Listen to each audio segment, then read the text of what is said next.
প্রতি বছর বগুড়ার রাম শহরে হয় উত্তরবঙ্গের সবচেয়ে বড় ওরস। প্রতিদিন 1 লক্ষ মানুষ খায় এই ওরসে। বিশাল বিশাল চুলাই হয় রান্না।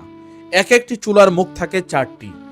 চুলার 4টা মুখে 4টা সসপ্যান বসিয়ে চলে বিশাল কর্মযজ্ঞ। একদিকে ভিড় করে মানুষ পেঁয়াজ রসুন কাটে, আরেকদিকে চলে রান্না। আসসালামু আলাইকুম। ওয়ালাইকুম আসসালাম। আপনার নাম কি? আমার নাম জুলফিকার আলী বাবু। আপনার বাসা কোথায়? কালাই থানা, জয়পুরহাট জেলা। ওখান থেকে আসছেন? জি। কয়দিন আগে আসছেন? এটা আছে গত শুক্রবারে। আচ্ছা, কত লোকের আলু ঘাটি আপনারা আয়োজন করতেছেন? আজকে মনে করেন 1 লক্ষ লোকের বাজেট। 1 লক্ষ লোক। 1 লক্ষ।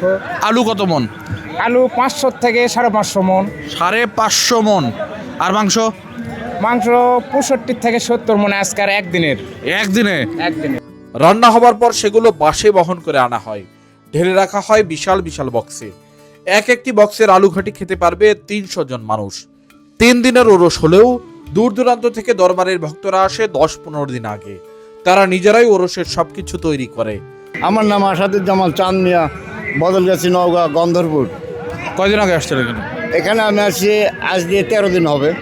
13 দিন হলো? হ্যাঁ, 13 কি দিন। করতেছেন 13 দিন হলো? এই 13 দিন থেকে আমরা এই কাউন্টার তৈরি করতেছি, এই ফিল্ড তৈরি করে নিচ্ছি, মঞ্চ পরিষ্কার করে নিচ্ছি এবং মাল ছামিয়ানাগুলো আয়োজন করে নিচ্ছি। যারা এই দরবারের ভক্ত তাদের জন্য তো খাবার ফ্রি, কিন্তু যারা ঘুরতে আসে তাদের টোকেন নিয়ে খেতে হয়। এক টোকেনের দাম 50 টাকা।